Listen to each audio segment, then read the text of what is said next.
Hola, antes de comenzar con esta historia me gustaría que le hicieras like a este vídeo y te suscribas para poder subir más contenido como este. Novela. Hermana, en esta vida yo soy la reina. Episodio 259, Reacción de la culpa. Al igual que Isabella, que prometía la victoria, César también estaba seguro de la suya. Nunca había fallado en deshacerse de una mujer que lo seguía. La especialidad y el fuerte del duque César era asistir a todo tipo de eventos sociales para evitar a las mujeres resentidas que lo buscaban. Sin embargo, también era cierto que Isabella nunca había dejado escapar al hombre que había elegido. Era una confrontación entre una lanza que lo atravesaba todo y un escudo impenetrable. Pero visitar la casa de la hermana mayor de la mujer que perseguía, para evitar a la mujer que perseguía, no era fácil ni siquiera para el duque César. Por eso, la fecha en que el duque Pisano pudo aparecer en la mansión de Mare fue casi 10 días después del final del baile del Festival de Primavera. Hoy Isabella de Mare salió. Últimamente Isabella no salía mucho a diferencia del pasado, cuando aparecía en eventos sociales casi todos los días. César incluso chasqueaba la lengua, diciendo que Isabella de Mare era una hogareña que no estaba a la altura de su antigua reputación.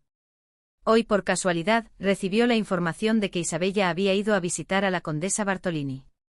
César se apresuró a ir a la mansión de Mare tan pronto como escuchó la noticia.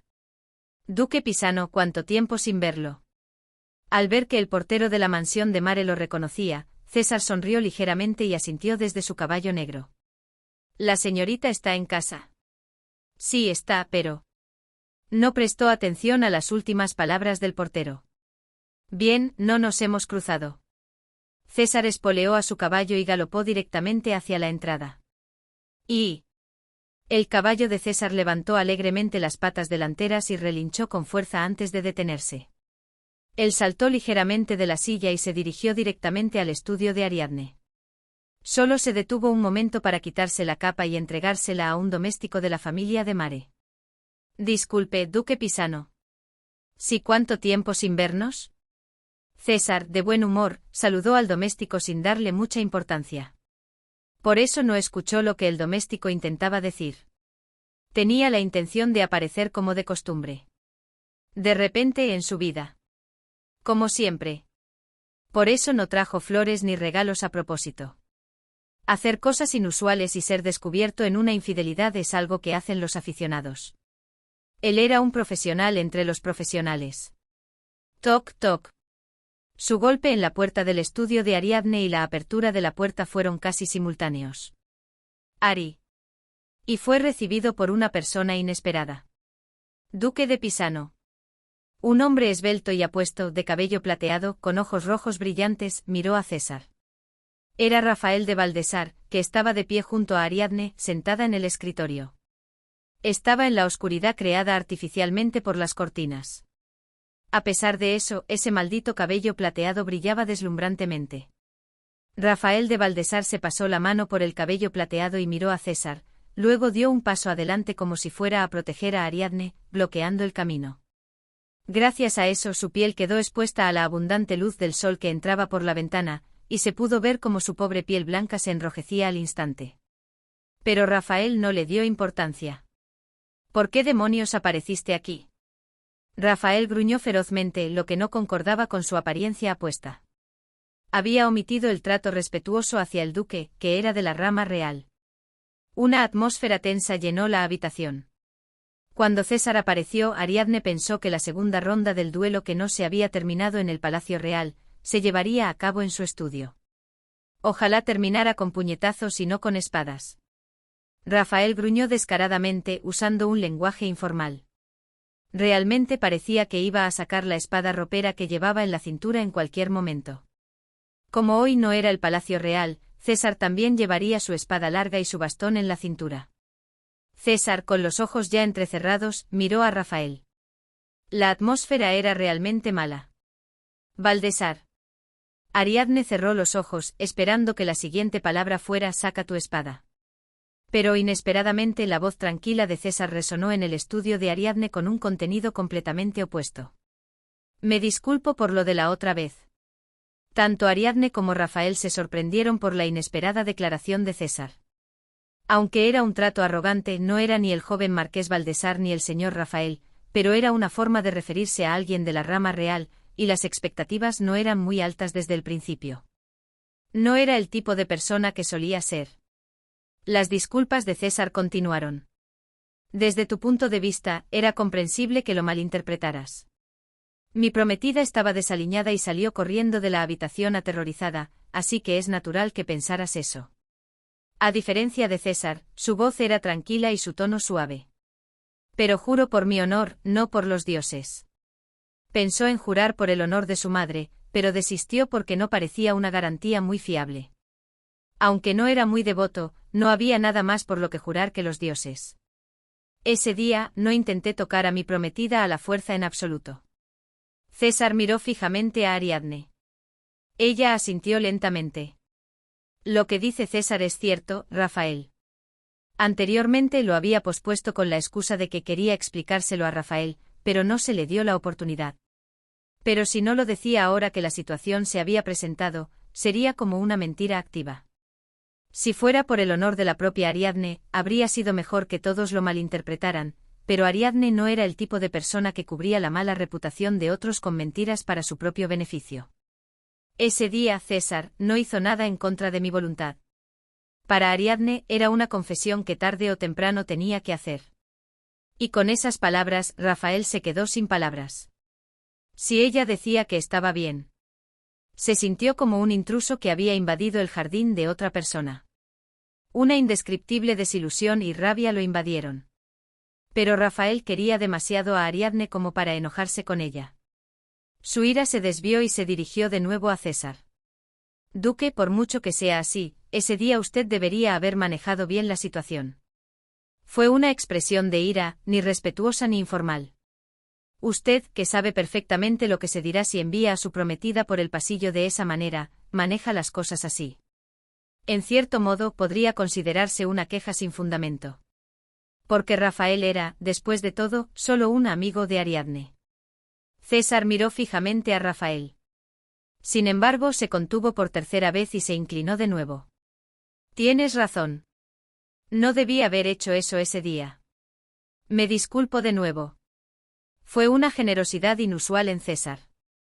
Ariadne lo miró con una expresión de, este hombre habrá sido alcanzado por un rayo y madurado. Todo es mi culpa, Baldassar. Y se volvió hacia Ariadne y dijo. Siento haber sido impaciente ese día, Ari. César dio un paso hacia Ariadne y le besó el dorso de la mano enguantada. Ariadne no lo apartó. De ahora en adelante no haré nada que no te guste. Ya sea usar guantes o jugar con tu cabello, no lo haré a mi antojo por ser algo trivial. Perdóname. Ariadne miró a César con los ojos muy abiertos. Era algo que siempre había soñado y deseado en su vida anterior, y quizás incluso en esta. Un César que no ponía objeciones sin sentido, un César que no buscaba problemas innecesarios. Una vida cómoda y pacífica con César. Pensó que nunca se haría realidad. No en su vida anterior, Ariadne tenía una pizca de esperanza. Que tal vez cambiaría si se casaban, tenían un bebé y César se convertía en padre. Era algo que requería un cambio tan grande. Pero, esto se estaba haciendo así sin más, sin ningún motivo. Ariadne, que no podía imaginar lo que había pasado con Isabella, solo encontraba este cambio de César repentino. Y de hecho era natural que Ariadne no pudiera adivinar lo de Isabella. Isabella, de hecho, había regresado 10 días antes, expulsada de la mansión del duque Pisano, sin siquiera pasar una noche allí. Isabella visitó Villa Sorotone a última hora de la mañana y todo sucedió al mediodía. Lo que ella pensó que era a la mañana siguiente fue en realidad a última hora de la tarde de ese día, y la familia de Mare creyó que Isabella simplemente había salido como de costumbre y regresado antes del anochecer. Y la base por la que César pudo mostrar una madurez tan inusual era, naturalmente, la culpa por la infidelidad que había cometido ese día. Fue Rafael quien resolvió esta situación. Creo que lo mejor será que mi visita de hoy termine aquí. Rafael cerró el libro de pergamino mientras hablaba. Era el registro relacionado con la cuarta remesa de fondos que se enviaría a Alfonso, que estaban revisando juntos. Había visitado la mansión de Mare hoy con el pretexto de discutir asuntos relacionados con la expedición de la Tierra Santa. Me voy primero. Rafael, lo siento. ¿No por qué debería Ari sentir pena por mí? No somos nada. En la voz de Rafael se notaba una tristeza que intentaba ocultar, pero no lo lograba. Era una forma de frialdad. Y César clavó la estocada. Baldassar, gracias por cuidar tan bien a mi prometida. César había recuperado su habitual aplomo. Con una sonrisa astuta, felicitó a Rafael. Qué suerte tener un amigo tan confiable para ella. También era un intento de César de parecer fuerte. Rafael, con los ojos sin sonreír y solo las comisuras de los labios ligeramente levantadas, hizo una reverencia y salió de la habitación. Después de que Rafael se fue, Ariadne, sintiéndose profundamente arrepentida, miró fijamente la puerta del estudio por donde él había salido. Pero el hábil César no le dio tiempo para sumirse en la culpa. Señorita. César se acercó con ternura y le tomó la mano. Era el mismo lugar donde Rafael había estado de pie hacía un momento. Lo siento. Me equivoqué al enfadarme ese día. Levantó la mano enguantada de Ariadne y la colocó sobre su mejilla. Si estás molesta, golpéame todo lo que quieras.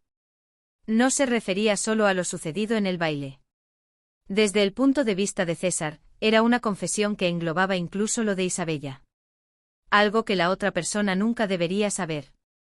Tus manos enguantadas también son hermosas. Puedes llevarlas puestas toda la vida. Le susurró al oído a Ariadne. En realidad, creo que estarías perfecta solo con guantes. César. Ja, ja, ja, era una broma, solo una broma. Besó la palma de la mano de Ariadne y luego volvió a besarle la mejilla. Tu cumpleaños es pronto, ¿verdad? ¿Cómo sabías eso? En su vida anterior, César nunca se había preocupado por el cumpleaños de Ariadne. Ariadne, con una sensación extraña, abrió mucho los ojos y preguntó. César se rió ligeramente. Si yo no recuerdo el cumpleaños de la señorita, ¿quién lo recordaría? Así era. Un cumpleaños que nadie recordaba. Ni siquiera la propia Ariadne se molestaba en celebrarlo. Porque no había nadie que la felicitara, y celebrarlo sola le resultaba vergonzoso y miserable. Quizás esa costumbre continuó, ya que en esta vida, ocupada con la vida, nunca se había preocupado por su propio cumpleaños. Hagamos una fiesta de cumpleaños para la señorita. Una gran fiesta, un baile en Villa Sorotone. Invita a quien quieras. Besó la frente de Ariadne. La decoración interior que quieras, el vestido que quieras llevar. Solo dímelo. Yo lo prepararé todo. Era una declaración pública. Que el duque pisano, César de Carlo, amaba a su prometida y que su unión era sólida. Él no dejaría ir a Ariadne.